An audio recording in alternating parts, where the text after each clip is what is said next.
Whoa. She's stronger than she thought. I don't know how this is gonna go because, you guys, I made the event post for the wrong day. I made it for tomorrow, but it's supposed to be for today. My hair looks horrible. Wow. Yeah, so sorry to everyone who saw the live event thing on the profile because I definitely scheduled it for tomorrow when I meant to schedule it for today. My bee. I see that Crystal's here though. Hey Crystal, here for your bedtime story. Yeah, I can't believe I did that though. That is extremely silly goose of me. That was an accident, but it's fine. I hope our friends who are usually here just took me at my word when I said I would be on tonight. You guys, I look horrible. Like, what is going on? It's okay. It's okay. I'll cope. I'll survive it. I did put on the sweatshirt. I was going to put on the glasses because I don't know if I'm going to be able to read these chapters full, like, and not be extremely embarrassed. But yeah. Um, but yeah. So just warning, when we get to the steamier parts, first of all, I don't know if, like, what TikTok allows, frankly. But when we get to the steamier parts, I'm gonna dissociate hard. I am not gonna be able to be chill. And I'm putting my hood back on, even though I think that makes it worse, and as if it'll hide my identity. It won't. I'm still showing every discernible feature. But hey, the hood makes me feel comforted. Um, yeah, just give me a second and I'll start reading. We're reading chapters 12 and 13, which are very important chapters in this book.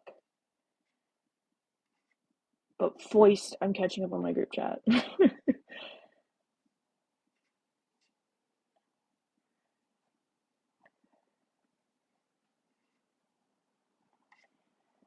Yeah, okay. Yeah, we're gonna be reading chapters 12 and 13. So sorry to any people who took my event at its word because it's definitely scheduled for tomorrow.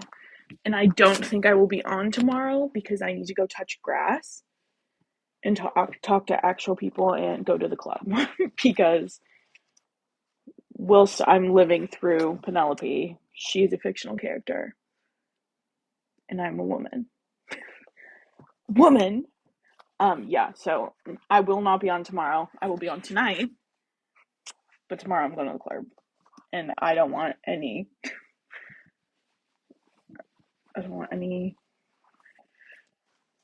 hate.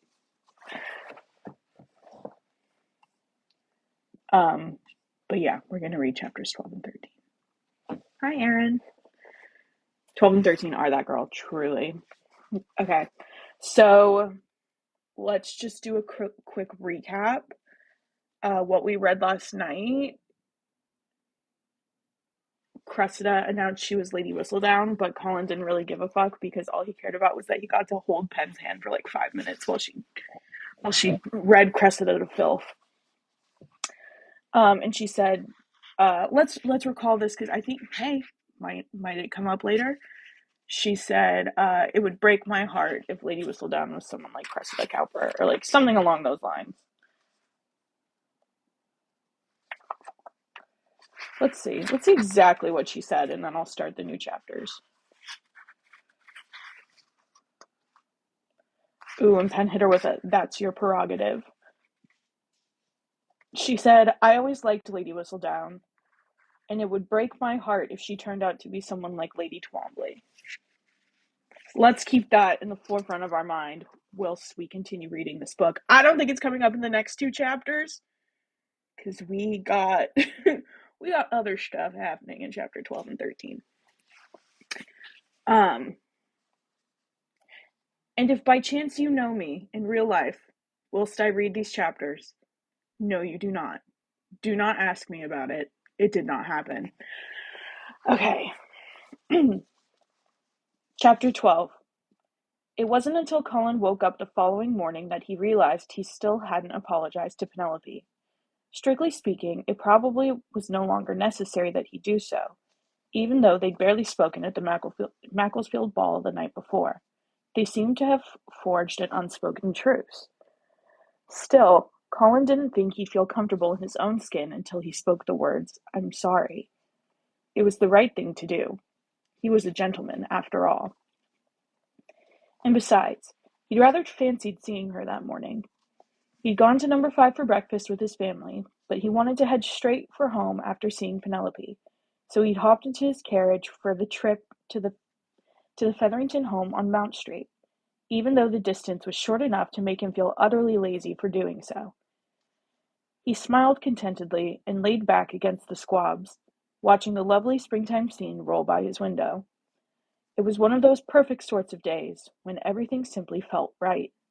The sun was shining, he felt remarkably energized, and he'd had an excellent morning meal. Life really didn't get better than this.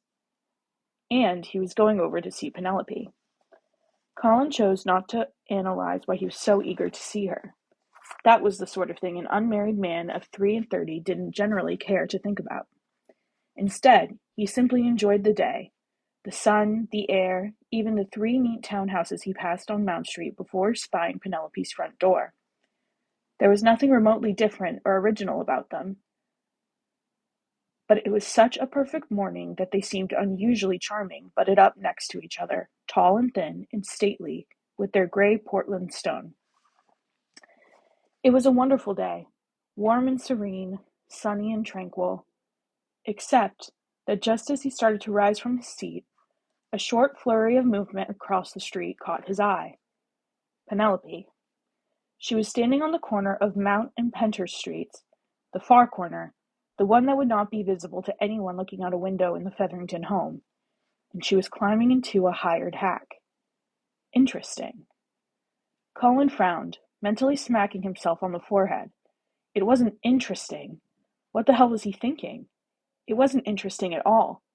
It might have been interesting had she been, say, a man, or it might have been interesting if the conveyance into which she had just entered had been one from the Featherington Mews, and not some scruffy hired hack.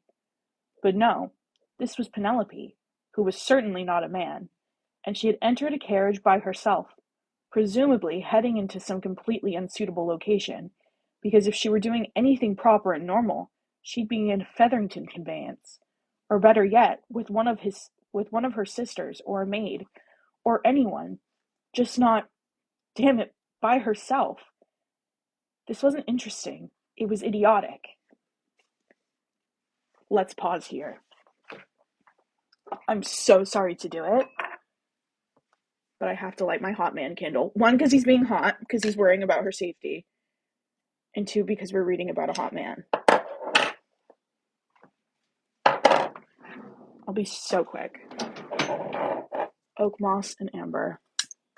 The smell of a hot man. We need it for the ambiance. Okay. Hot man candle is lit. It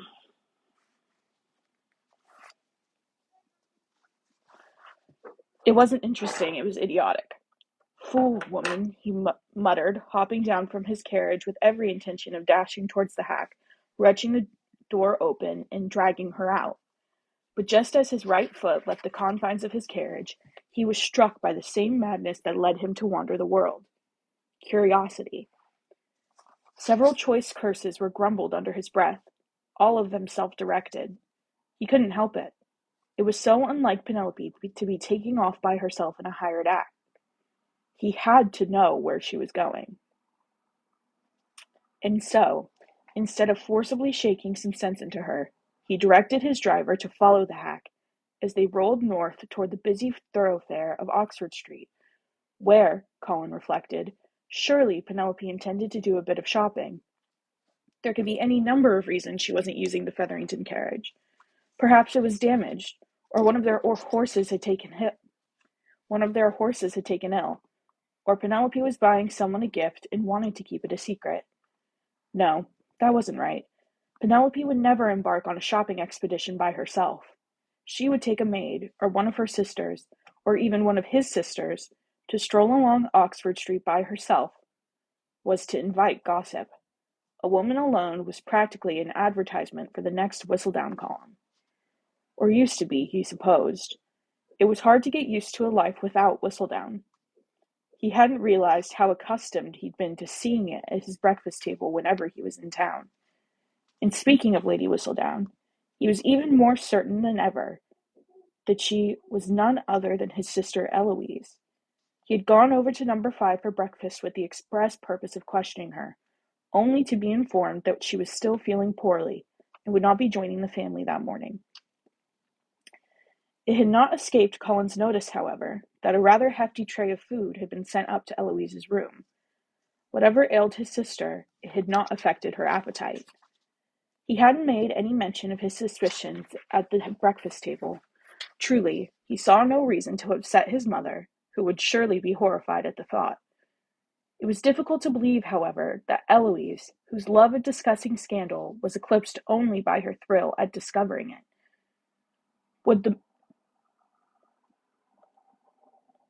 that Eloise, whose love of discussing scandal was eclipsed only by her thrill at discovering it, would miss the opportunity to gossip about Cressida Twombly's revelation of the night before, unless Eloise was Lady Whistledown, in which case she'd be up in her room plotting her next step. The pieces all fit. It would have been depressing if Colin hadn't felt so oddly thrilled at having found her out. After they rolled along for a few minutes, he poked his head outside to make sure his driver had not lost sight of Penelope's carriage. There she was, right in front of him, or at least he thought it was her. Most hired hacks looked the same, so he was going to have to trust and hope that he was following the right one. But as he looked out, he realized that they traveled much farther east than he would have anticipated. In fact, they were just now passing Soho Street, which meant they were nearly to Tottenham Court Road, which meant, dear God, was Penelope taking the carriage to his house? Bedford Square was practically right around the corner. A delicious thrill shot up his spine because he couldn't imagine what she was doing in this part of town if not to see him. Who else would a woman like Penelope know in Bloomsbury? He couldn't imagine that her mother allowed her to associate with people who actually worked for a living, and Colin's neighbors, though certainly well enough born, were not of the aristocracy, and rarely even of the gentry. They all plodded off to work each day, doctoring and lawyering, or, Colin frowned, hard. They just rolled past Tottenham Court Road. What the devil was she doing this far east? He'd supposed her driver might not know his way around town very well, and thought to take Bloomsbury Street up to Bedford Square, even though it was a bit out of the way. But he heard something very strange, and realized it was the sound of his teeth grinding together. They'd just passed Bloomsbury Street, and were presently veering right into High Holborn. Devil take it, they were nearly in the city. What in God's name was Penelope planning to do in the city? It was no place for a woman. Hell, he hardly ever went there himself. The world of the Ton was farther west, and in the hollowed buildings of St. James's and Mayfair. Not here in the city, with its narrow, twisting medieval roads in rather dangerous proximity to the tenements of the East End. Colin's jaw dropped progressively lower as they rolled on and on and on, until he realized they were turning down Shoe Lane. He craned his head out the window. He'd only been here once before, at the age of 9, when his tutor had dragged him and Benedict off to show them where the Great Fire of London had started in 1666. Colin remembered feeling vaguely disappointed when he'd learned that the culprit was a mere baker who'd not dampened the ashes in his oven properly. A fire like that should have had arson or intrigue in its origin. A fire like that was nothing compared to the feelings coming to a boil in his chest. Penelope had better have a damned good reason for coming out here by herself. She shouldn't be going anywhere unaccompanied, much less the city. Then, just when Colin was convinced that Penelope was going to travel all the way to the Dover coast, the carriages crossed Fleet Street and ground to a halt. Colin held still, waiting to see what Penelope was up to, even though every fiber of his being was screaming to leap out of the carriage and tackle her right there on the pavement. Call it intuition, call it madness, but somehow he knew that if he accosted Penelope right away, he would never learn of her true purpose here near Fleet Street. Once she was far enough away so that he could alight unnoticed, he jumped down from the carriage and followed her south towards some church that looked decidedly like a wedding cake. For God's sake, Colin muttered, completely unaware of blasphemy or puns. Now is not the time to find religion, Penelope. She disappeared into the church, and his legs ate up the pavement after her, slowing only when he reached the front door. He didn't want to surprise her too quickly, not before he found out exactly what she was doing here. His earlier words notwithstanding, he did not for one moment think that Penelope had suddenly developed a desire to extend her church-going habits to midweek visits. He slipped quietly into the church, keeping his footsteps as soft as he could. Penelope was walking down the center aisle, her left hand tapping along each pew, almost as if she were counting. Colin frowned as she picked her pew, then scooted in until she was in the middle. She sat utterly still for a moment, then reached into her reticule and pulled out an envelope. Her head moved the teeniest bit to the left, then to the right, and Colin could easily picture her face, her dark eyes darting in either direction as she checked the room for other people. He was safe from her gaze at the back, so far in the shadows that he was practically pressed up against the wall. And besides, she seemed intent upon remaining still and quiet in her movements. She certainly hadn't moved her head far enough to see him behind her. Bibles and prayer books were tucked in little pockets on the back of the pews, and Colin watched as Penelope surreptitiously slid the envelope behind one.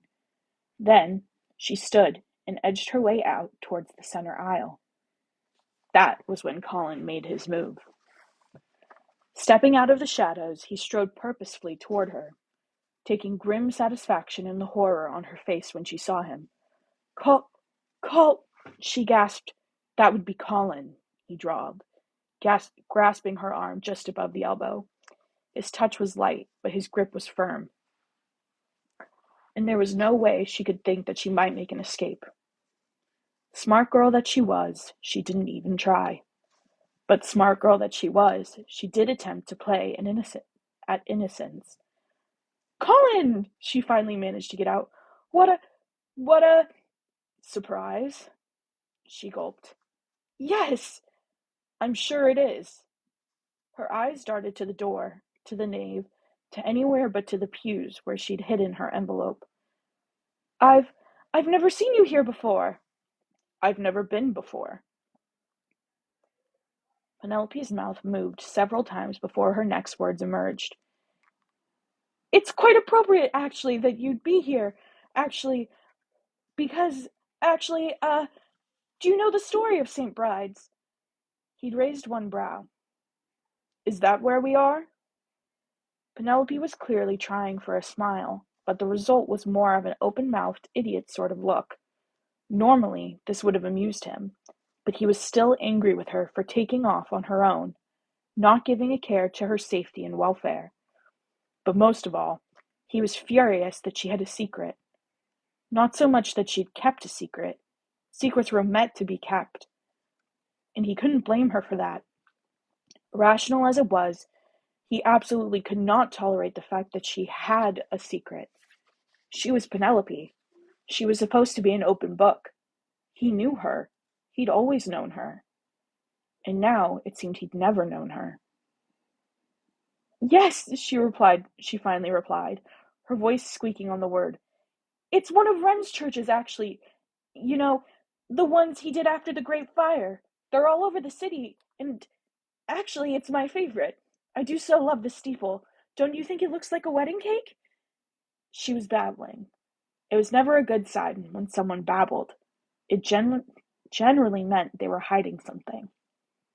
It was already obvious that Penelope was making an attempt at concealment, but the uncharacteristic rapidity of her words told him that her secret was exceedingly large indeed. He stared at her for a very long time, drawn out over many seconds just to torture her, then finally asked, "Is that why you think it's appropriate that I'm here?" Her face went blank. "The wedding cake?" he prompted. "Oh!" she squealed, her skin flushing a deep, guilty red. "No, not at all. It's just that what I meant to say was that this is a church for writers and publishers, I think. About the publishers, that is." She was flailing, and she knew she was flailing. He could see it in her eyes, on her face, in the very way her hands twisted as she spoke. But she kept trying, kept attempting to keep up the pretense. And so he did nothing but give her a sardonic glare as she continued with, "But I'm sure about the writers." And then, with a flourish that might have been triumphant if she hadn't ruined it with a nervous swallow, "And you're a writer! So you're saying this is my church?" Er, her eyes darted to the left. "Yes." "Excellent." She gulped. "Is it?" "Oh, yes," he said with a smooth casualness to his words that was intended to terrify her. Her eyes darted to the left again, towards the pew where she'd hidden her correspondence. She'd been so good until now, keeping her attention off the incriminating evidence. He'd almost been proud of her for it. "My church," he repeated. "What a lovely notion." Her eyes grew round, scared. "I'm afraid I don't catch your meaning." He tapped his finger to his jaw, then held out his hand in a thoughtful manner. "I believe I'm developing a taste for prayer." "Prayer?" she echoed weakly. "You?" "Oh, yes." "I, well, I, I, yes?" he queried, beginning to enjoy this in a sick sort of way. He'd never been the angry, brooding type. Clearly, he hadn't known what he was missing. There was something rather pleasing in making her squirm. "Penelope," he continued, "did you have something to say?" She swallowed. "No." "Good," he smiled blandly. "Then I believe I require a few moments to myself." "I'm sorry?" He stepped to his right. "I'm in a church. I believe I want to pray." She stepped to her left. "I beg your pardon?" He cocked his head very slightly to the side in question. "I said that I want to pray. It wasn't a terribly complicated sentiment." He could tell that she was straining hard not to rise to his bait. She was trying to smile, but her jaw was tense, and he'd wager that her teeth were going to grind themselves to powder within minutes. "I didn't think you were a particularly religious person," she said. "I'm not." He waited for her to react, then added, "I intend to pray for you." She swallowed uncontrollably. "Me?" she squeaked. "Because," he began, unable to prevent his voice from rising in volume, "by the time I'm done, prayer is the only thing that is going to save you." And with that, he brushed her aside and strode to where she'd hidden the envelope. "Colin!" she yelled, running frantically after him. "No!" He yanked the envelope out from behind the prayer book and didn't yet look at it. "Do you want to tell me what this is?" he demanded. "Before I look myself, do you want to tell me?" "No," she said, her voice breaking on the word, his heart breaking at the expression in her eyes. "Please," she begged him, "please, give it to me." And then, when he did nothing but stare at her with hard, angry eyes, she whispered, "It's mine. It's a secret." "A secret worth your welfare," he nearly roared. "Worth your life? What are you talking about?" Do you have any idea how dangerous it is for a woman alone in the city? Alone anywhere?"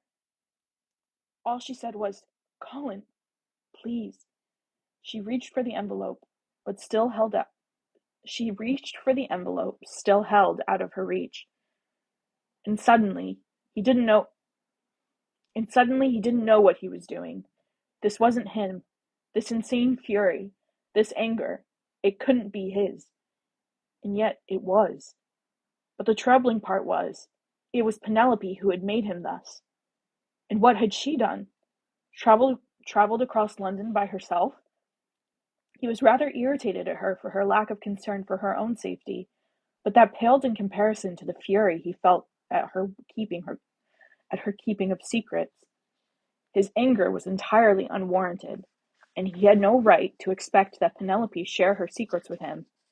They had no commitments to each other, nothing beyond a rather nice friendship and a single, albeit disturbingly moving, kiss.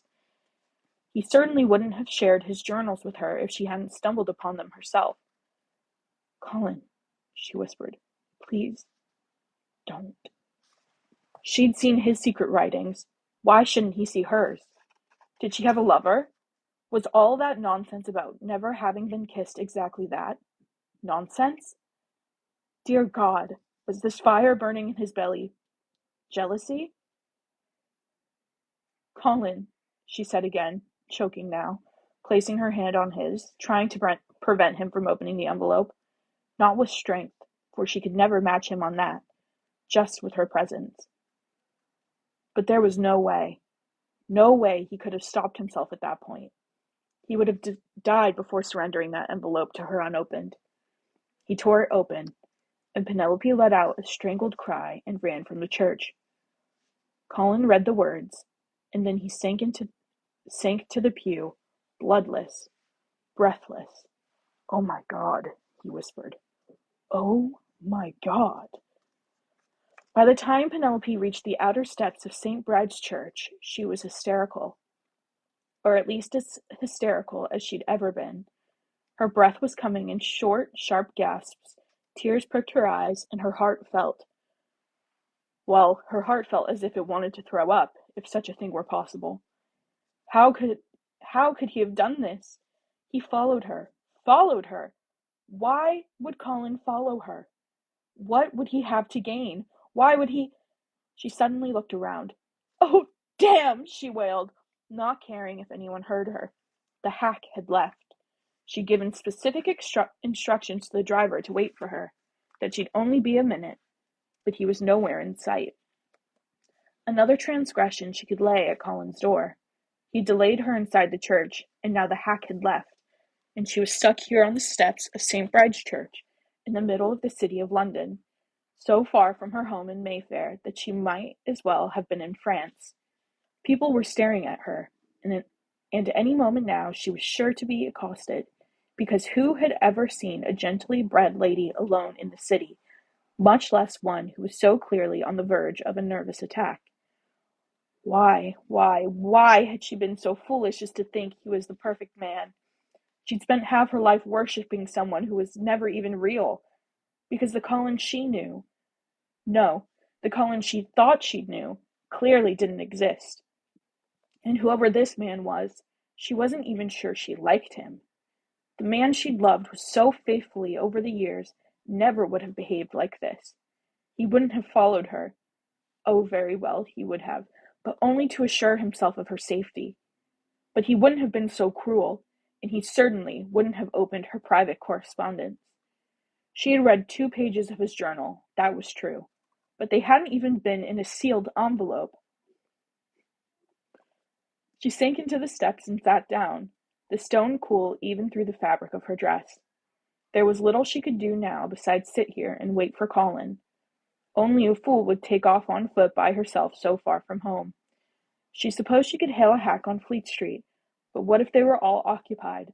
And besides, was there really any point in running from Colin?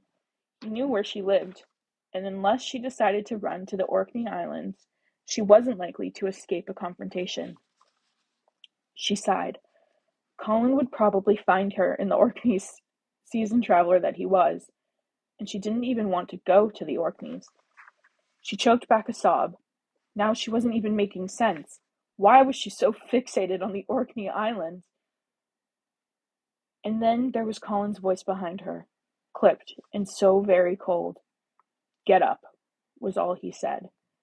She did, not because he'd ordered her to, or at least that was what she told herself, and not because she was afraid of him, but rather because she couldn't sit on the steps of St. Bride's forever, and even if she wanted nothing more than to hide herself from Colin for the next 6 months, at the moment he was her only safe means home.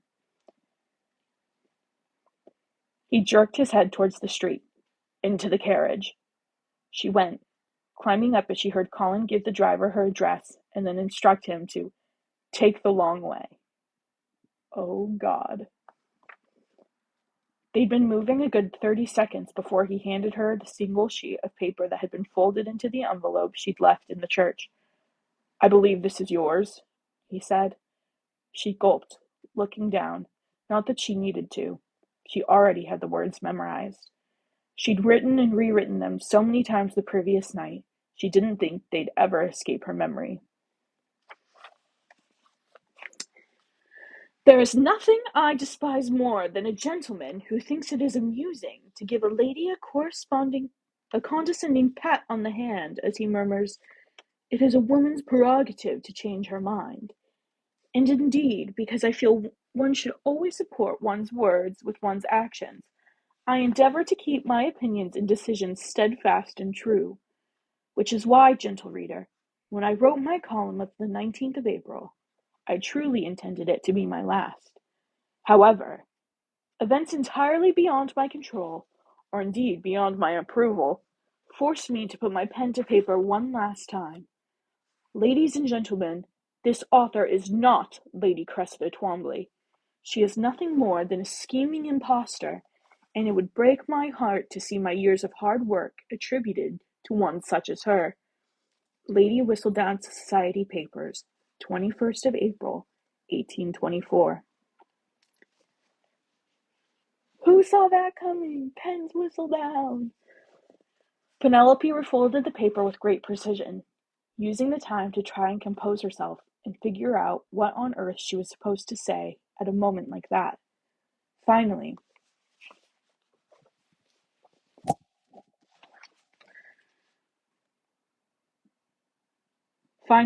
she attempted a smile, didn't quite meet his eyes, and joked, "Did you guess?" He didn't say anything, so she was forced to look up. She immediately wished she hadn't.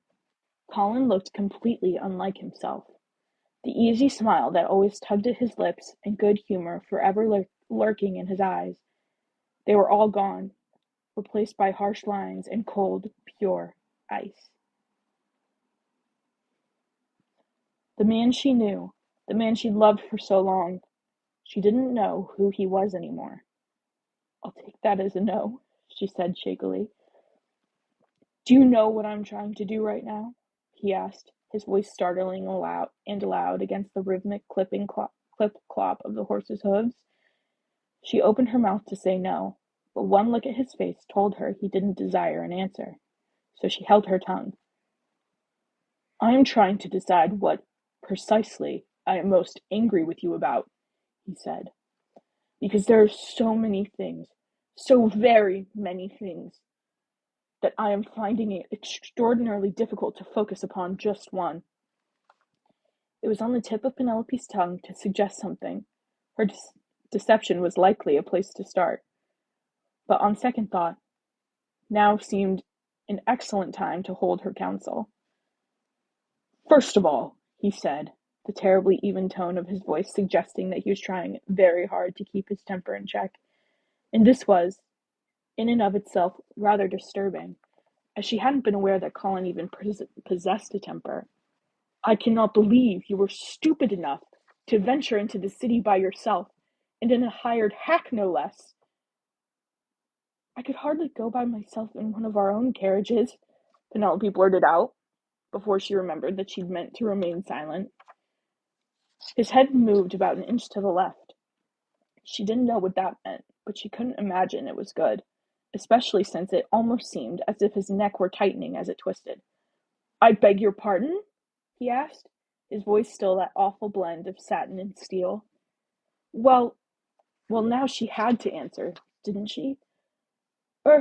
It's nothing, she said, hoping the invasion would reduce his attention on the rest of her reply.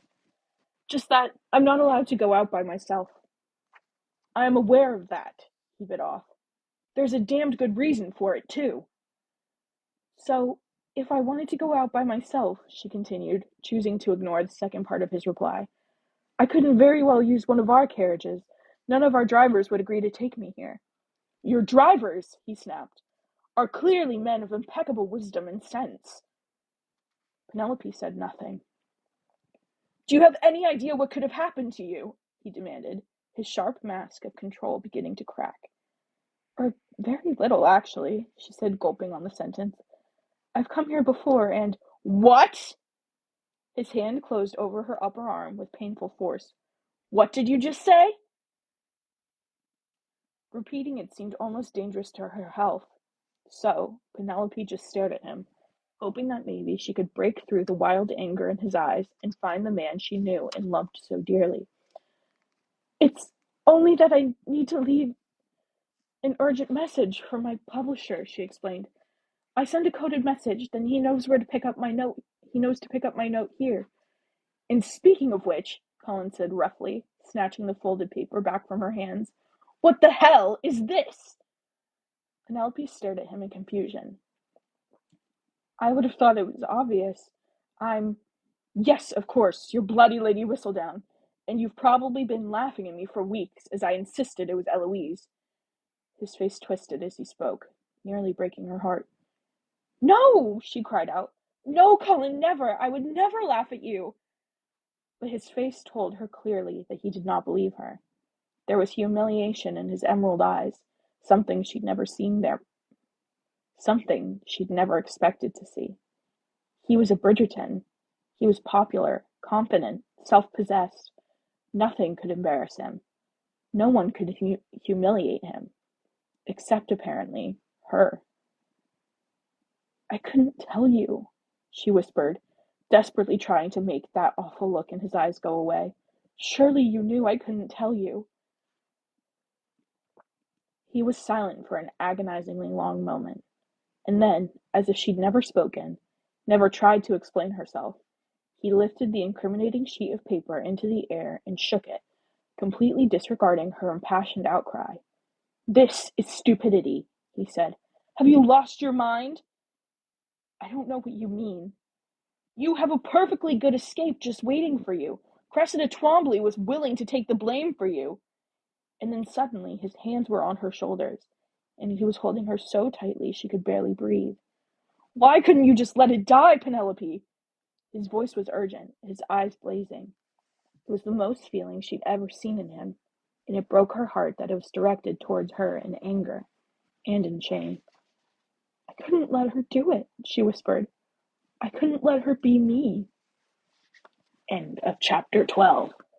He's an angry boy. Yes, Aaron, he is an angry boy. You guys, do we want to do quick thoughts or do we want to just go straight into chapter 13? Because I'm down for either. First vote gets it. Quick thoughts or chapter 13? Because I think we all know what's happening in the chapter. That's not a vote! I'm assuming that's read the porn. So I'm going to keep going to chapter 13. Chapter 13. Why the hell not? Penelope could do nothing but stare for several seconds. Because she flailed, wondering how she was supposed to explain this. Her heart was breaking. Her most terrifying and exhilarating secret had been shattered, and he thought she had the presence of mind to explain herself. "I realize she's quite possibly the biggest bitch," Penelope gasped, "that England has produced in this generation at least, but for God's sake, Penelope!" He raked his hands through his hair, then fixed a hard stare on her face. "She was going to take the blame." "The credit," Penelope interrupted testily. "The blame," he continued. Do you have any idea what will happen to you if people find out who you really are? The corners of her lips tightened with impatience and irritation at being so obviously condescended to. I've had over a decade to ruminate the possibility. His eyes narrowed. Are you being sarcastic? Not at all, she shot back. Do you really think I haven't spent a good portion of the last 10 years of my life contemplating what would happen if I were found out? I'd be a blind idiot if I didn't. Or if I hadn't. He grabbed her by the shoulders, holding tight even as the carriage bumped over uneven cobbles. You will be ruined, Penelope! Ruined! Do you understand what I'm saying? If I did not, she replied, I assure you I would now. After your lengthy dissertations on the subject, when you were accusing Eloise of being Lady Whistledown. He scowled, obviously annoyed at having his errors thrown in his face. People will stop talking to you, he continued. They will cut you dead. People never talk to me, she snapped. Half the time, they don't even know I was there. How do you think I was able to keep up the ruse for so long in the first place? I was invisible, Colin. No one saw me. No one talked to me. I just stood and listened, and no one noticed. That's not true. But his eyes slid from hers as he said it. Oh, it is true, and you know it. Don't deny it, she said, jabbing him in the arm, because you feel guilty. I do not. Oh, please, she scoffed. Everything you do out of guilt. Pen. That involves me, at least, she corrected. Her breath was rushing out of her throat and her skin prickling with heat. And for once, her soul was on fire. Do you think I don't know how your family pities me? Do you think it escapes my notice that every time you or one of your brothers happen to be at the same party as me, you ask me to dance? We're polite, he ground out. And we like you. And you feel sorry for me. You like Felicity, but I don't see you dancing with her every time your paths cross. He let go of her quite suddenly and crossed his arms. Well, I don't like her as well as I do you. She blinked, knocked rather neatly off her verbal stride. Trust him to go and compliment her in the middle of an argument.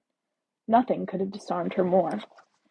And, he continued with a rather arch and superior lift of his chin, you have not addressed my original point, which was that Lady Whistledown will ruin you. For God's sake, she muttered, you talk as if she were a separate person. Well, excuse me if I still have difficulty reconciling the woman in front of me with the harridan writing the column. Colin! Insulted? He mocked. Yes, I've worked very hard on that column. She clenched her fist around the thin fabric of her mint green morning dress, obviously oblivious to the wrinkled spiral she was creating. She had to do something with her hands, or she'd quite possibly explode with nervous energy and anger coursing through her veins. Her only other option seemed to be crossing her arms, and she refused to give in to such an obvious show of petulance. Besides, he was crossing his arms, and one of them needed to act older than 6. I wouldn't dream of denigrating what you've done, he said condescendingly. Of course you would, she interrupted. No, I wouldn't. Then what do you think you're doing? Being an adult, he answered, his voice growing loud and impatient. One of us has to be. Don't you dare speak to me of adult behavior, she exploded. You who run at the very hint of responsibility? And what the hell does that mean? He bit off. I thought it was rather obvious. He drew back. I can't believe you're speaking to me like this. You can't believe I'm doing it, she taunted, or that I possess the nerve to do so. He just stared at her, obviously surprised by her question. There's more to me than you think, Colin, she said. And then, in a quieter tone of voice, she added, there's more to me than I used to think. He said nothing for several moments, and then, as if he just couldn't drag himself away from the topic, he asked, practically between his teeth, what did you mean when you said I run from responsibility? She pursed her lips, then relaxed as she let out what she hoped would be a calming exhale. Why do you think you travel so much? Because I like it, he replied, his tone clipped. And because you're bored out of your mind here in England. And that makes me a child because Because you're not willing to grow up and do something adult that would keep you in one place. Like what? Her hands came up in a, I should think it was obvious sort of gesture. Like get married? Is that a proposal? He mocked, one corner of his mouth rising into a rather insolent smile. She could feel her cheeks flushing deep and hot, but she forced herself to continue. You know it's not, and don't try to change the subject by being deliberately cruel. She waited for him to say something, perhaps an apology. His silence was an insult, and so she let out a snort and said, For heaven's sakes, Colin, you're 33, and you're 28, he pointed out, and not in a particularly kind tone of voice. Fuck this guy. It felt like a punch in the belly, but she was too riled up to retreat into her familiar shell. Unlike you, she said with low precision, I don't have the luxury of asking someone. And unlike you, she added, her intention now slowly to induce the guilt she had accused him of just minutes earlier. I don't have a massive pool of prospective suitors, so I've never had the luxury of saying no. His lips tightened. And you think that your unveiling as Lady Whistledown is going to increase the number of your suitors? Are you trying to be insulting? She ground out. I'm trying to be realistic, something which you seem to have completely lost sight of. I never said I was planning to unveil myself as Lady Whistledown. He snatched the envelope with the final column. He snatched the envelope with the final column in it back up off the cushioned bench. Then what is this about? She grabbed it back, yanking the paper from the envelope. I beg your pardon, she said, every syllable heavy with sarcasm. I must have missed the sentence proclaiming my identity. You think this swan song of yours will do anything to dampen the frenzy of interest in Lady Whistledown's identity? Oh, excuse me. He placed one insolent hand over his heart. Perhaps I should have said your identity. After all, I don't want to deny you your credit. Now you're just being ugly, she said, a little voice at the back of her brain wondering why she wasn't crying by now. This was Colin, and she'd loved him forever, and he was acting as if he hated her. Was there anything else in the world more worthy of tears? Or maybe that wasn't it at all. Maybe all this sadness building up inside of her was for the death of a dream. Her dream of him. She'd built up the perfect image of him in her mind, and with every word he spat in her face, it was becoming more and more obvious that her dream was quite simply wrong. I'm making a point, he said, snatching the paper back from her hands. Look at this. It might as well be an invitation for further investigation. You're mocking society, daring them to uncover you. That's not at all what I'm doing. It may not be your intention, but it's certainly the end result. He probably had something of a point there, but she was loath to give him the credit for it. It's a chance I'll have to take, she replied, crossing her arms and looking pointedly away from him. I've gone 11 years without detection. I don't see why I'm in need of undue worry now. His breath left him in a short punch of exasperation. Do you have any concept of money? Any idea how many people would like Lady Danbury's £1,000? I have more of a concept of money than you do, she replied, bristling at the insult. And besides, Lady Danbury's reward doesn't make my secret any more vulnerable. It makes everyone else more determined, and it makes you more vulnerable. And that makes you more vulnerable. Not to mention, he added with a wry twist of his lips, as my youngest sister pointed out, there's the glory. Hyacinth, she asked. He nodded grimly, setting the paper down on the bench beside him. And if Hyacinth thinks the glory of having uncovered your identity is enviable, then you can be sure she's not the only one.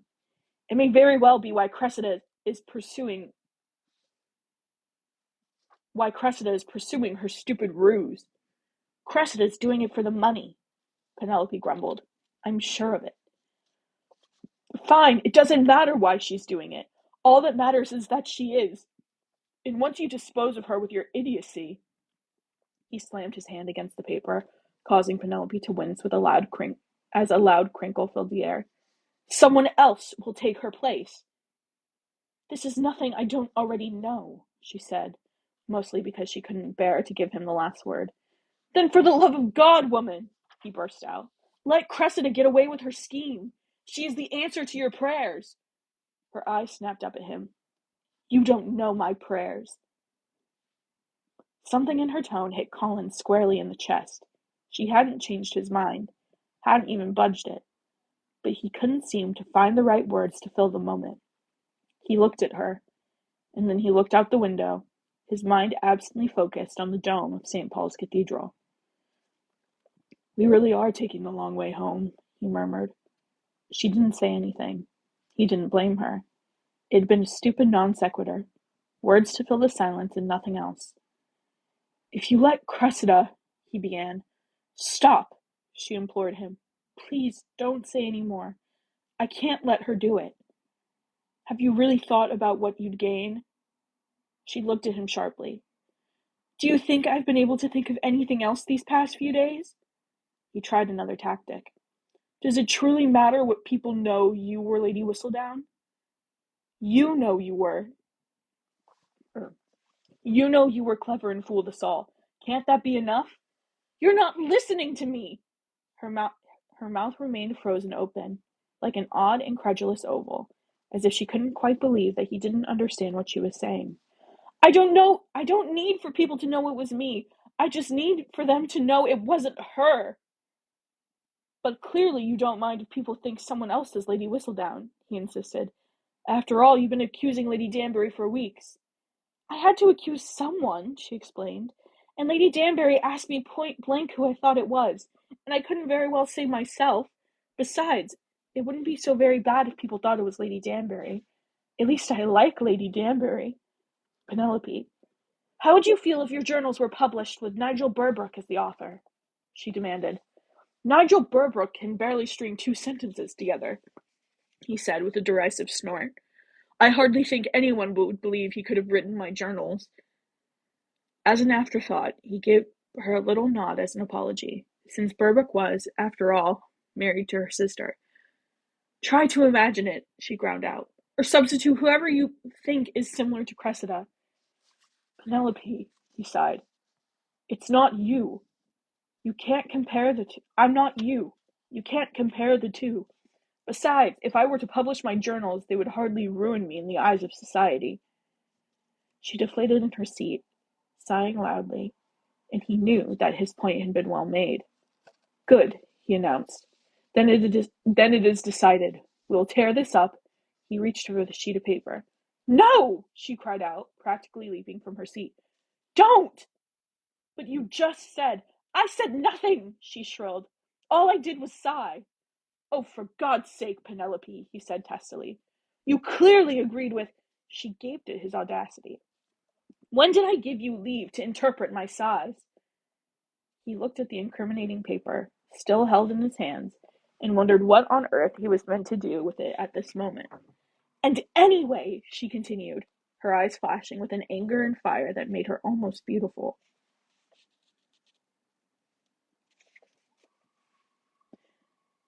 Anger and fire that made her almost beautiful. It isn't as if I don't have every last word memorized. You can destroy you can destroy that paper, but you can't destroy me. I'd like to, he muttered. What did you say? Whistledown, he ground out. I'd like to destroy Whistledown. You, I'm happy to leave as is. But I am Whistledown. God help us all. And then something within her simply snapped. All her rage, all her frustration, every last negative feeling she'd kept bottled up inside over the years broke forth, all directed at Colin, who, of all the ton, was probably the least deserving of it. Why are you so angry with me? What have I done that is so repellent? Been cleverer than you? Kept a secret? Had a good laugh at the expense of society? Penelope, you... No, she said forcefully. You be quiet. It's my turn to speak. His jaw went slack as he stared at her, shock and disbelief crowding in his eyes. I'm proud of what I've done, she managed to say, her voice shaking with emotion. I don't care what you say. I don't care what anyone says. No one can take that from me. I'm not trying. I don't need for people to know the truth, she said, jumping on top of his ill-timed protest.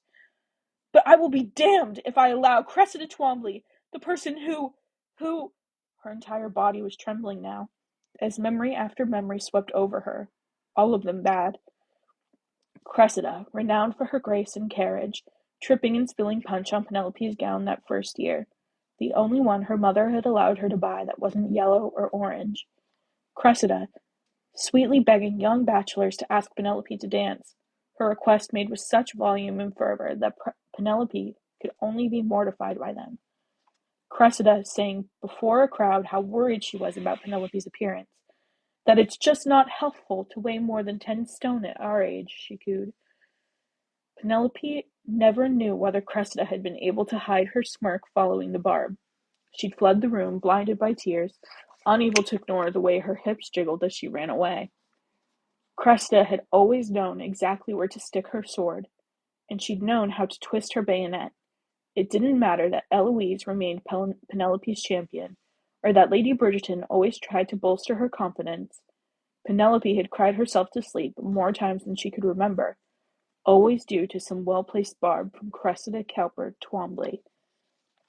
She'd let Cressida get away with so much in the past, all because she hadn't the courage to stand up for herself. But she couldn't let Cressida have this. Not her secret life. Not the one little corner of her soul that was strong and proud and completely without fear. Penelope might not know how to defend herself, but by God, Lady Whistledown did. Penelope? Colin asked cautiously. She looked at him blankly, taking several seconds to remember that this was 1824, not 1814, and she was here in a carriage with Colin Bridgerton, not cowering in a corner of a ballroom trying to escape Cressida Cowper. Are you all right? He asked. She nodded, or at least she tried to. He'd opened his mouth to say something, then paused, his lips remaining parted for several seconds. Finally, he just placed his hand on hers, saying, We'll talk about this later. This time, she did manage a short nod. And truly, she just wanted the entire awful afternoon to be over. But there was one thing she couldn't quite let go of yet. Cressida wasn't ruined, she said quietly. He turned to her, a slight veil of confusion descending over his eyes. I beg your pardon? Her voice rose slightly in volume. Cressida said she was Lady Whistledown. She wasn't ruined. That's because no one believed her, Colin replied. And besides, he added without thinking, she's different. She turned to him slowly, very slowly, with steadfast eyes. Different how?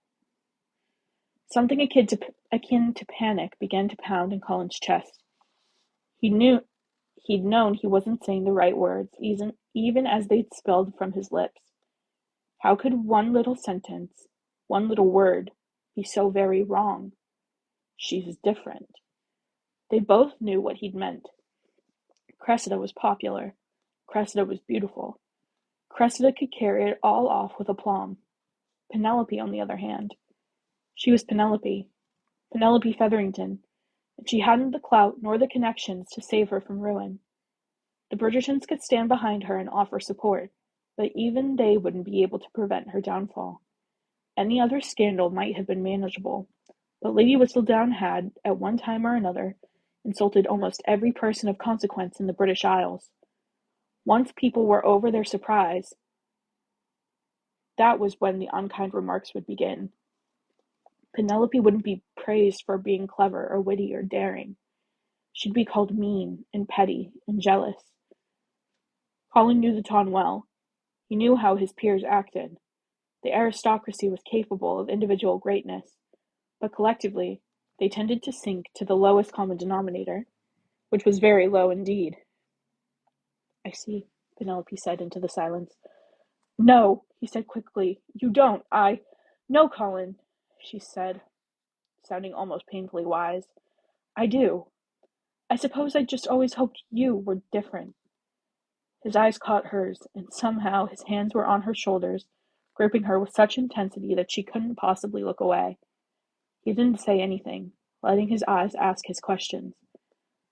"I thought you believed in me," she said, "that you saw beyond the ugly duckling." Her face was so familiar to him. He'd seen it 1,000 times before, and yet until these past few weeks, he couldn't have said he truly knew it. Would he have remembered that she had a small birthmark near her left earlobe?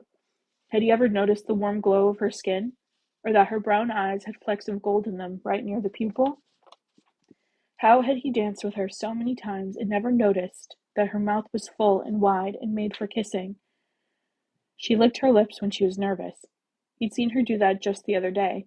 Surely she'd done that at some point in the dozen years of their acquaintance, and yet it was only now that the mere sight of her tongue made his body clench with need. "You're not ugly," he told her, his voice low and urgent. Her eyes widened, and he whispered, "You're beautiful." "No, no," she said, the word barely there, barely more than a breath. "Don't say things you don't mean." His fingers dug into her shoulders. "You're beautiful," he repeated. "I don't know how, I don't know when." He touched her lips, feeling her hot breath on his fingertips. "But you are," he whispered. He leaned forward and kissed her, slowly, reverently, no longer quite so surprised that this was happening, that he wanted her so badly. The shock was gone, replaced by simple, primitive need to claim her, to brand her, to mark her as his. His! He pulled back and looked at her for a moment, his eyes searching her face. "Why not?" What is it?" she whispered. "You are beautiful," he said, shaking his head in confusion. "I don't know why nobody sees it." Something warm and lovely began to spread in Penelope's chest. She couldn't quite explain it. It was almost as if someone had heated her blood. It started in her heart, then slowly swept through her arms, her belly, down to the tips of her toes. It made her lightheaded, made her content. It made her whole. She was beautiful. Or she wasn't beautiful. She knew she wasn't beautiful. She knew she'd never be more than passably attractive, and that was only on her good days. But he thought she was beautiful, and when he looked at her, she felt beautiful, and she'd never felt that way before. He kissed her again, his lips hungrier this time, nibbling, caressing, waking her body, rousing her soul. Her belly, her belly had began to tingle, and her skin felt hot and needy where his hands touched her through the thin green fabric of her dress. And never once did she think, "This is wrong." This kiss was everything, and she'd been brought up to fear everything she'd been brought up to fear and avoid. But she knew, body, mind, and soul, that nothing in her life had ever been so right. She'd been born for this man, and she'd spent so many years trying to accept the fact that he had been born for someone else. To be proven wrong was the most exquisite pleasure imaginable. She wanted him. She wanted this. She wanted the way he made her feel. She wanted to be beautiful, even if it was only in one man's eyes. They were, she thought dreamily as he laid her down on that plush cushion of the carriage bench, the only eyes that mattered. She loved him. She had always loved him. Even now when he was so angry with her that she barely recognized him, even when he was so angry with her that she wasn't even sure she liked him, she loved him, and she wanted to be his. The first time he had kissed her, she had accepted his advances with a passive delight, but this time she was determined to be an active partner. She still couldn't believe that she was here, with him, and she certainly wasn't ready to let herself dream that he might ever be kissing her on a regular basis. This might never happen again. She might never again feel the exquisite weight of him pressing against her, or the scandalous tickle of his tongue against hers. She had one chance to make a memory that would have to last a lifetime, one chance to reach for bliss. Tomorrow would be awful, knowing that he would find some other woman with whom to laugh and joke and even marry. But today he was hers. And by God, she was going to make this a kiss to remember. She reached up and touched his hair. She was hesitant at first, just because she was determined to be an active, willing partner, didn't mean she had a clue what she was doing. His lips were slowly easing all of the reason and intelligence from her mind, but still, she couldn't quite help noticing that his hair felt exactly like Eloise's, which she had brushed countless times during their years of friendship. And heaven help her, she giggled. That got his attention. He lifted his head, his lips touched by an amused smile. I beg your pardon? He queried. She shook her head, trying to fight off her smile, knowing she was losing the battle. Oh no, you must, he insisted. I couldn't possibly continue without knowing the reason for the giggle. She felt her cheeks burning, which struck her as ridiculously ill-timed. Here she was, completely misbehaving in the back of the carriage, and it was only now that she had the decency to blush. Tell me, he murmured, nibbling at her ear. She shook her head. His lips found the exact point where her pulse beat in her throat. Tell me. All she did, all she could do, was moan, arching her neck to give him greater access. Her dress, which she hadn't even realized had been partially unbuttoned, slid down until her collarbone was exposed, and she watched with giddy fascination as his lips traced the line of it until his entire face was nuzzled perilously close to her bosom. Will you tell me? He whispered, grazing her skin with his teeth. Tell you what? She gasped. His lips were wicked, moving lower, then lower still. Why you were laughing? For several seconds, Penelope couldn't even remember what he was talking about. His hands cupped her breast through her dress. I'll torment you until you tell me, he threatened. Penelope's answer was an arch of her back, settling her breast even more firmly in his grasp. She liked this torment. I see, he murmured, simultaneously sliding her bodice down and moving his hand so that his palm grazed her nipple. Then perhaps I'll... His hand stilled, then lifted. Stop. No! She moaned. Then tell me. She stared at her breast, mesmerized by the sight of it, bare and open to his gaze. Tell me, he whispered, blowing softly so that his breath brushed across her. Something clenched inside Penelope, deep inside of her in places that were never talked about. Colin, please, she begged. He smiled slowly, lazily, slow and lazy, satisfied and still somehow hungry. Please, what? He asked. Touch me, she whispered. His index finger slid along her shoulder. Here? She shook her head frantically. He trailed down the column of her neck. Am I getting closer?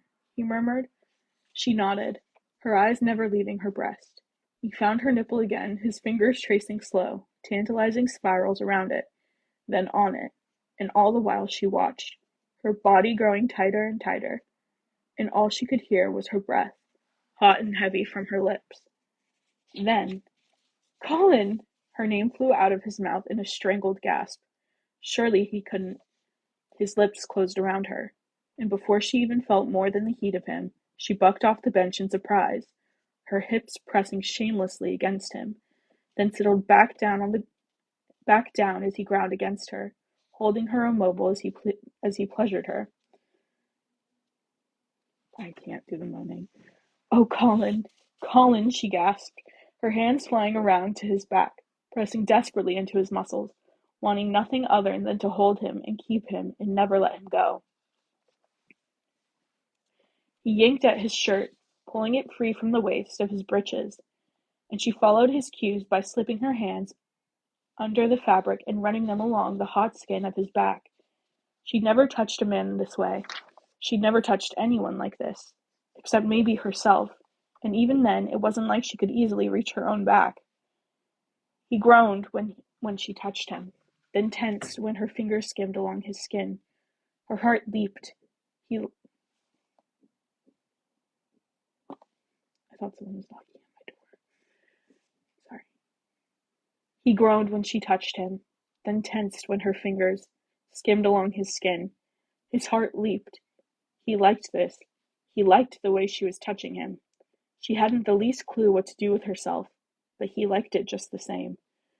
You're perfect, he whispered against her skin, his lips blazing a trail back to the underside of her chin, his mouth claiming hers again, this time with increased fervor, and his hand slid underneath to cup her derriere, squeezing and kneading and pressing her up against his arousal. "My God, I want you," he gasped, grinding his hips down. "I want to strip you bare and sink into you and never let you go." Penelope groaned with desire, unable to believe how much pleasure she could feel from mere words. He made her feel wicked, naughty, and oh so desirable. She never wanted it to end. "Oh, Penelope," he groaned, his lips and his hands growing more frantic. "Oh, Penelope. Oh, Penelope. Oh." He lifted his head very abruptly. "Oh, God!" "What is it?" she asked, trying to lift the back of her head from the cushion. "We've stopped." It took her a moment to recognize the import of this. If they'd stopped, that meant they'd most likely reached their destination, which was her home. "Oh, God!" she started, yanking at the bodice of her gown with frantic motions. "Can't we just ask the driver to keep going?" She'd already proven herself a complete wanton.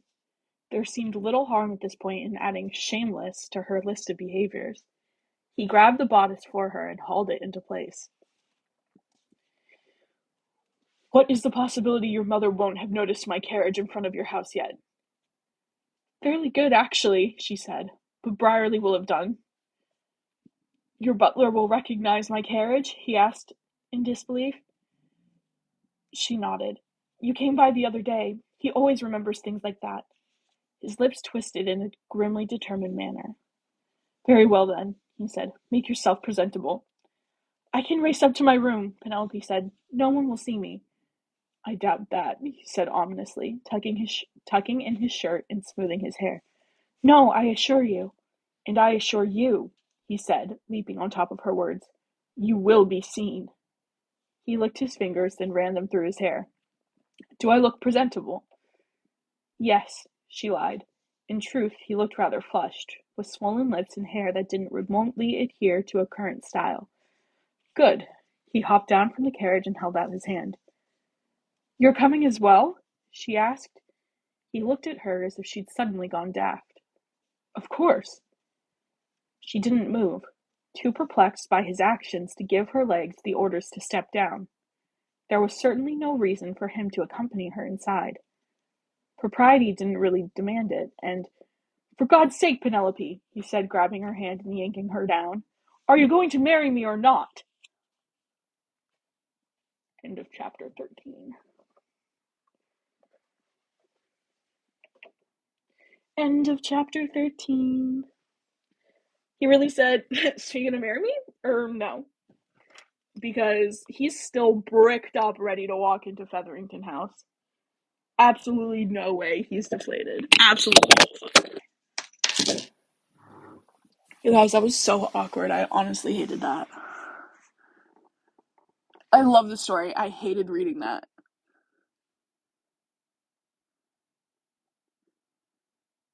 Yeah. Like, "Are you going to marry me or not? Are you going to stop Snake from getting that stone or not?" That's how I imagine it. That's how I imagine him asking. Luke Noon, chime in. Is that how you said it? Is that how you said it in the show? Thank you, Rose. What's worse, my moaning or the audiobook ladies? Oh, Penelope.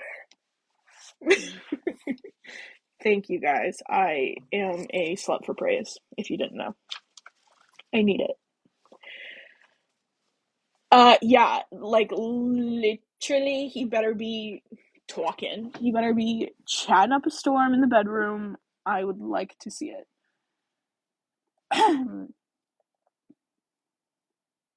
I think he had a deeper voice. I also think he had a deeper voice. I am not a voice actress, though. I wish I were. Wish I could do. I am not. Yeah, I read books like paper books. I honestly mainly read fan fiction. I read every single day of my life, and I could probably list on two hands the books I've read in the last like 5 years.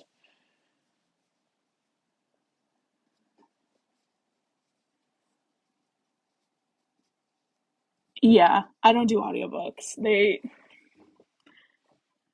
One, there are not very many audio fan fictions, but even then, like, if I'm like reading a book, like, I want to have a book.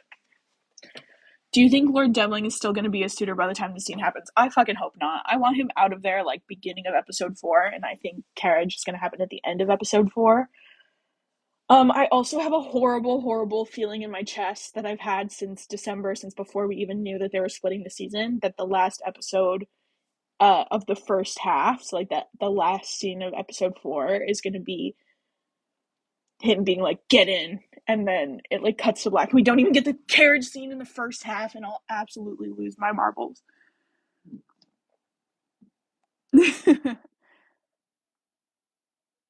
Better than the audiobook, I won't lie. I literally had to stop it and go buy the book. Hey, you're so real. That's extremely valid. All I've heard is people's uh um what's it called? Like recreating how the audiobook lady sounded. And it's very specific. Look, I can handle the end being the carriage as long as it's with them pulling up to the house. But how's it gonna be? Because it would like, if it ends post carriage, totally fine, absolutely okay with that. Because you think, hey, we want one big scene for the first half to keep the girlies loose, and then you want one big scene for the second half. And if you do that, then the first half would be the carriage scene, and the second half would be the mirror, because the mirror happens at the engagement ball, obviously. I think it'll be right before or right after the carriage. Yeah, I think that's super valid. I agree. They said it cuts off perfectly, so what else could it be? It better be her hitting face first on the floor. It better be, are you going to marry me or not? Plop. IDK will get the full carriage, but if there's no kiss by the end of episode 4, I'll be revolting. I will actually delete every episode of the podcast and delete every meme we've ever made. If it ends like that, like, no. Like, actually, I will scorched earth our social footprint. There will be no more Between the Scandal Sheets LLC. Like, we're done. What if it ends mid carriage? Hey, better than nothing. I don't know how they do that, but I'd take it. Yeah, no. No. If they don't kiss in the first 4 episodes of the show, 4, we're done. Like, Rose, I'm so sorry. Like, I'm deleting everything. Wonder what spicy means to them, because they said the hand cut scene is spicy. That's crazy. Do we think it's just like Colin like finally noticing her boobs for the first time on camera? I think they'll kiss in episode 2. I'm hoping they'll kiss in episode 2.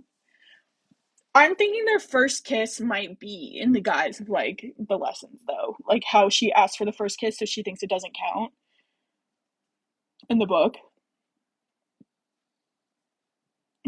Rose, no. You think he'll do the post carriage proposal and she turns it down because I want a better proposal. Um, I am fine with him pulling her out of the carriage being the start of the proposal. I want her to give him a touch of pushback and being like, why? Like, no, I'm not letting you in the house if you're just proposing to me because we just made out in the carriage. Like, no, not a good enough reason. Find a better reason. And then if he did the like love declaration that he does later in the book, then I'd be like, that's good. So I think we could just like move the love declaration around. And that'd be great. We could just touch back on it in the mirror scene. I'd be fine with that. Like Luke said, he wouldn't even watch episode 2 with his family. So Jennifer Lawrence voice. What do you mean? That's so valid. I'm just like, does that mean he's like getting into the bath and we see his butt, or like he has like a masturbation scene, or like what's going on? Why won't he watch it with his nana? I want to know, Mr. Luke Newton. Yeah, I just think I said it before in the podcast for sure. Um, I think the love declaration, like I think he needs to be fully aware that he loves her before he does anything to like ruin her chances with other suitors. Thus, I don't know why he wouldn't be ready to make a love declaration, because he was ready to, trigger warning, he was ready to marry Marina in a second's notice so people would think he's an adult. So if he's ready to admit that he loves Penn, like, let's do it quick. Let's just say it. Say it fervently, loudly, assuredly. Let's say it. Let's just say it. Oh, the Christmas fair. Hi. I have horrid news. I have finished reading for the night already because I'm very sorry. That's my fault. I just got out of work. Oh, much love to you. My Hey, remember how last night I was like, should I take that shift? My coworker texted me today. I was like, hey, can you take it? And I was like, I made promises to people online. I can't take it back. Um, oh, thank you for logging on. I appreciate you. Yeah, I'm gonna try and I have the first chapter or the first live up on Instagram.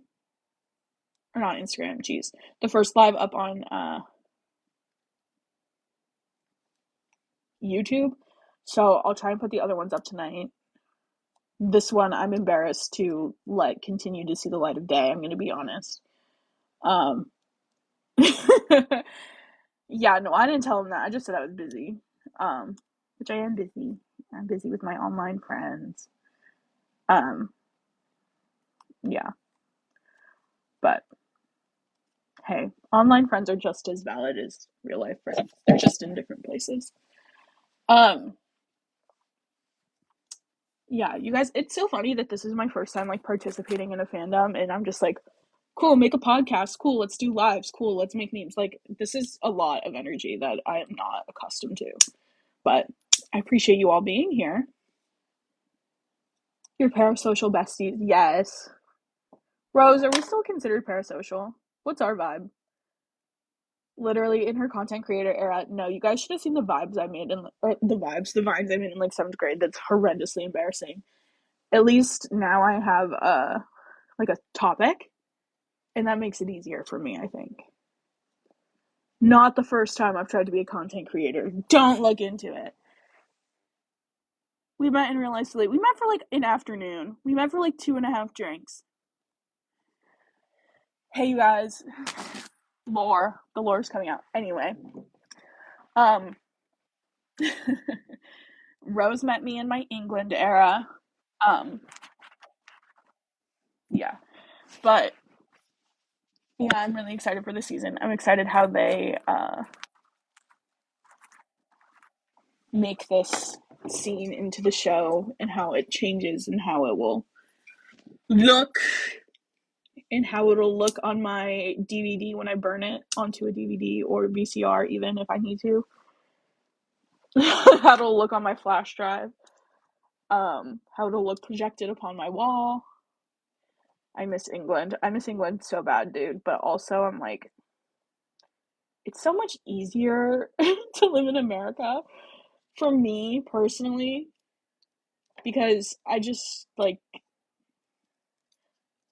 I used to take uh like direct flights, so they would sometimes be like almost 12 hours from where I was to where I'm from, and I don't miss those fucking flights. I don't miss 12-hour flights. I love traveling so much. I can't do that anymore. Like, that is an era gone by. Um but I'm really happy I did it, but I can't do that anymore. Yeah. Um I don't know if you guys have seen that like Reddit story that when a person was younger, they like watched Shrek so many times that they could like play it in their head from like start to finish. Like, that's how episode 4 carriage scene is going to be to me. Like, I'm just going to be playing it in my head, like on the back of projected on the back of my eyelids. Like, people are going to be, what are you, ask me what I'm doing when I'm just like dissociating, be like, oh sorry, I'm watching Bridgerton in my brain. Like, no further questions, please. Oh, sorry, I'm on minute 15, 20 seconds of episode 4 of season 3 in my Bridgerton rewatch in my brain. Like, can't be bothered. If my job let me go full remote, I would speed move to England and would turn heads. Yeah. Hey, I miss England. My goal is to go back eventually. and lived there for a while, but right now I am poor. Right now I am poor. So I'm gonna stay here for until I can afford another visa, and then I will go back. Yeah, I really do miss England. That's why I'm mad that I can't do these readings in an accent, because I'm like, well, what did I waste my money on living in England if I literally can't do an accent? But I think I get too nervous when I'm reading, because when I do it, honestly, you guys, if people ask another Bridgerton question, I'll stop talking about myself. But sometimes when I get drunk and I'm on like a night out, or I go to like the bar or whatever, especially if I'm in America, if you get like 2 drinks with me, I'll do a British accent for the rest of the night, like fully. And I'll lie. I'll start lying. I'll have my visa with me. I'll be like, oh no, actually, I'm from blah blah blah city in England. And people like ask me questions, and I just lie because I love to lie because it's fun.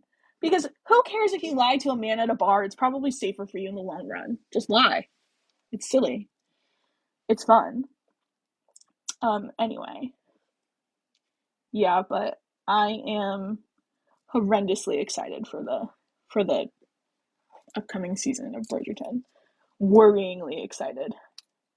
British accent for the next live, babe. I already tried it. It's like Garbaggio. Garbaggio. Actually, really embarrassing. Maybe if I could take like 2 shots before the next live, but then I will be not able to read because I can barely read now. Um, but yeah, I surely would love to. Um, but unfortunately, we've learned our lesson on that one already.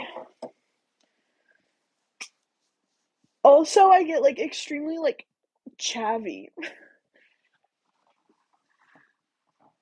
And I do like a lot of teeth when I do a British accent. It's like it's got to be like this, like it can't be anywhere else. People for some reason loved my American accent in England. And I'm from the Midwest, literally no. Yeah, no, they eat up a fucking American accent. I feel like I have a really basic American accent, but like I'm from a place that has a very generic accent.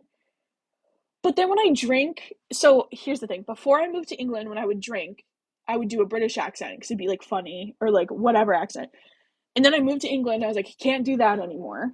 And then I started doing a Southern accent when I got drunk because like I have family from the South, but like still not my accent. But I would just become so aggressively American in my drinking that I would turn Southern for some reason.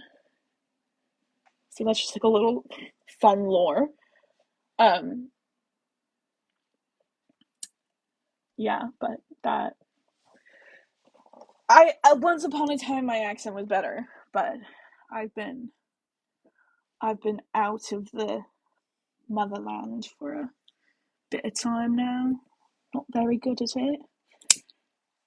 But yeah. Okay, you guys, any questions, any thoughts on what we've read tonight? Is everyone just like a little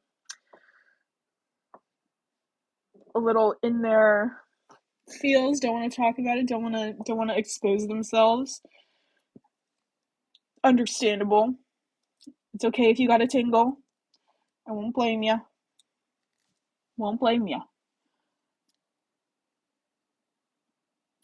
Oh, yeah. Aaron, you're valid. You're extremely valid.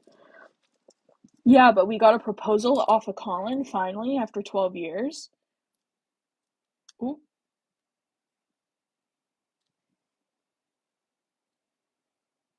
Mm. We just finished chapter 13, Dancing Queen.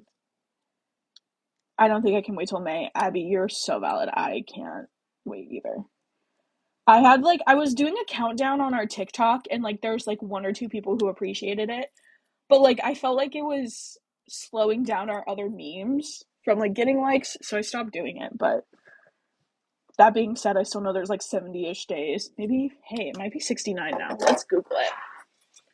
How many days till May 16th? May. 69 days, you guys. That's fucking brain power. It's 69 days away. I hope we see a 69. I would be down. Um, Not to expose Rose, but I know she wants to see a little bit of face today. That would be fine too. Um, I'd be fine with that. Hey, what positions are you guys hoping to see in this season? That is a joke question, but if you want to answer, you go on ahead. I think we're all hoping to see a little something something. Colin's butt, Penn's boobs. Anything else is just like extra for me. I probably shouldn't have said that, but I'm not gonna take it back. I meant it. Hey, I meant it, and I'm sorry. Um, yeah, Penn on top. Susanna. Yeah, valid. Um, but I'm excited to see a lot. I'm excited to see jealous Colin if he exists. I'm excited to see a little bit of a temper, but not too much. Like stop grabbing her and yanking. Doesn't work out anytime you do it, King. I want to see her get mad at him again. I would like to see a little more yelling, a little less like. Actually, I don't want to see less. I just want to see more yelling. But like her, Mr. Bridgerton, like because I embarrass you, like I was gooped and gagged. Oh hey, Buzz of the Ton. We love you guys too. Thanks for popping on. Um, Pollen podcast solidarity, my love. I love that for us. Um, yeah, but I'm excited to see a lot this season. I hope before and maybe even after we get the your eyes are the most remarkable shades of blue. I hope she yells at him like a little bit more. Like I hope she yells at him like I want her to actually like for just be like because I'm going off memory, you guys. And do I have it mostly memorized? Yeah, I sure do. But she says, "Good night, Mr. Bridgerton." He's like, "Do you not need a chaperone? Spinsters don't need chaperones. You're not a spinster. It's my third year on the marriage mart. And I have no prospects. What do you call that?" And he talks about his letters, and then she hits it. Ooh, you guys, I'm so excited. But then she's like, I overheard you at my mama's ball that you would never ever quote Penelope Featherington. Oh, hit him in the coot. Like that's crazy. She got him. She got his ass. And then she just walks away from him. Like that is not enough yelling. Like the because I embarrass you. Like I never thought you could be so cruel. Yes, you gagged him. You sure did. I want her to go line by line and be like, this is why what you said was unacceptable. It's not because I had a crush on you. It's not because you didn't return my feelings. It's because you were supposed to be my friend. And then to a group of people who you don't even care about, who you've never spent time with before, you decide to drag my name through the mud in my own house, in my own home. You decide to drag my name through the mud and say I'm unmarriageable, that you would never court me. The only person who I've ever seen dancing with says I'm not good enough to, to be worthy of his hand. Like that I want her to just go line by line and be like, this is why I'm fucking mad at you. You can think I'm mad at you for any other whatever reason, like, but this is what you need to apologize for. Drop a trailer. Yes, so I can please have something else to talk about. We better get some new content soon. We're dying over here. Yes, you guys, and hey, Buzz of the Ton, the power that we hold, we are creating the content now. Me and Rose were talking about it. We're like, oh, well, we'll wait for like the next episode till something else happens. And then we were like, but wait, some people look to us for like content. I don't have any information on the show, but I have thoughts about the show, and people want to listen. And that's exciting. I never thought people would want to listen to me be silly goose, but here we are. The power we hold. Why does Shonda and Netflix hate us? They don't hate us, but they love money more than they like us. Is my is my opinion on that. That's my opinion on that. Shonda, don't come for me, but like I understand that it's a company, but it's like just let me see the show. Like I know it's done. I know it's sitting on someone's computer. Like just let me watch the show. Just email it to me, and I won't say anything. Just like send it to my email. My email is linked in bio. You can literally just send it to me, Shonda. Colin broke his promise to always look after Penn. That needs to be brought up. And not only did he break his promise, he broke it immediately. He broke his promise immediately. He's like, oh, he had Jack stood there like freaking like Colin practiced his speech in the fucking mirror. He practiced his gemstone mind speech in the mirror. He said, "How dare you try to swindle these ladies Featherington? Like, they don't have a father or brother, but hey, they have me, and I'm gonna be your problem now." And then 5 minutes later, he catches Penn again in the room after he took her by hand to another room and shut the doors tight, and she thought she was gonna get digged down, but then he hit her with a no gemstone mines in Georgia. And I'm like, you suck for that, but whatever. I'm like, hey Colin, if you would have read the room for 1 second, you would have understood that she thinks she's about to get taken to Pound Town. Anywho. Anywho. Um sorry, I'm getting so then he reads Jack to filth, leaves. Penn hits Portia with a mama. Portia's like, I'll handle it. Penn leaves. They meet up again in the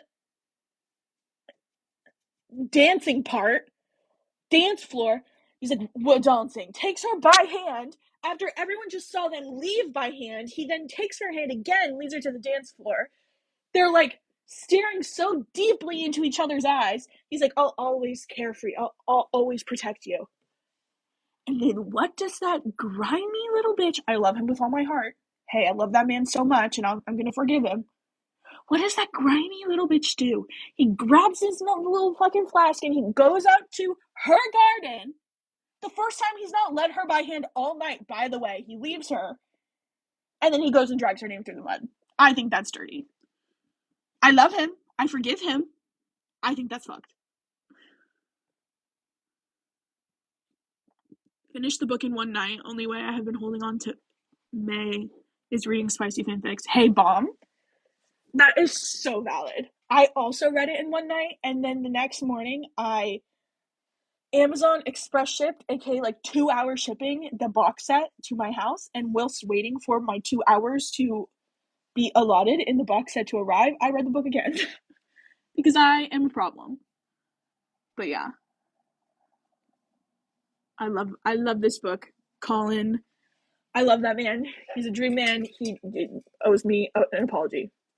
Owes me personally for hurting my feelings an apology. Can't even say what he owes Penelope. I don't need him like sniveling, crying, begging for her forgiveness, but I want him to be properly apologetic. And I want him to know what he did wrong before he apologizes. I want her to let him know exactly what he did wrong in slighting her. And then I want him to be sorry for every point. And I want him to think back to the gemstone mines in Georgia conversation and be like, damn, I really could have kissed her. We were alone in the room and I shut the door and she was totally fine with it before I started my little speech. I want him to kind of hate himself for not realizing the shot he had there. But that might just be me.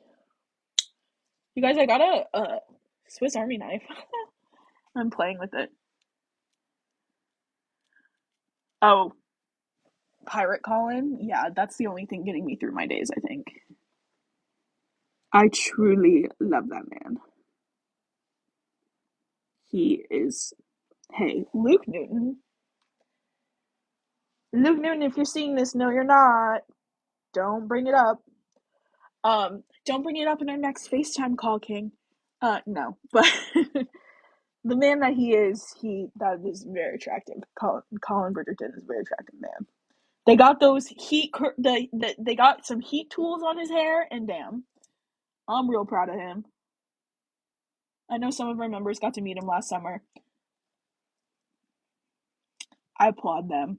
I applaud them. I have a horrible track record in meeting celebrity crushes. I can't talk about it. I can't talk about it again. It's extremely embarrassing. It's horrifically embarrassing, and I cannot talk about it again. Um, but I have a bad track record of meeting celebrity crushes or even seeing them in person. Um, but yeah. So Godspeed to Luke Newton. I hope he's having a great day. Nicola, you too, baby. I don't think I could keep it together if I met you either. Um, and that's on being bi.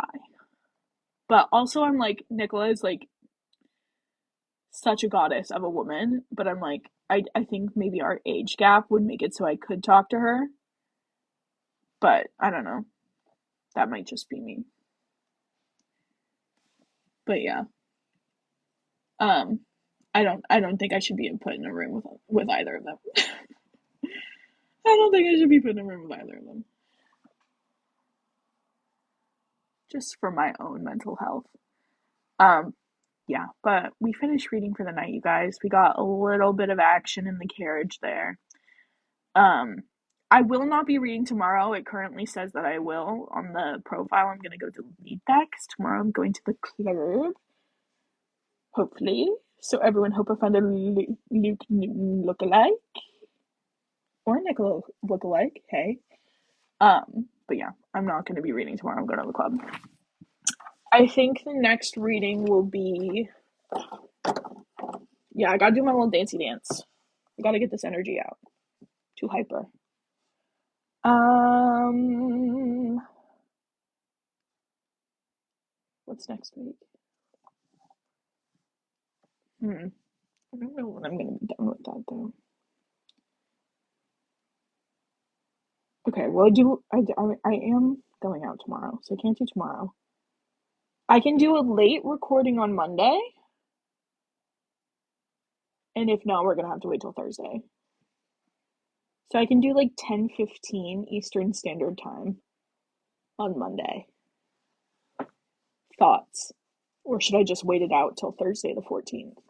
Can we get a vote? Can we get a vote in the chat? Um,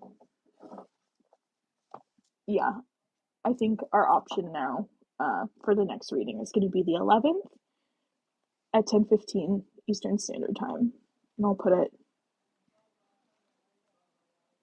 in the don't look at this. And I'll put it in the profile description. So I keep thinking people are knocking on my door, but also this building's haunted as hell, so we'll do chapter 14 and 15.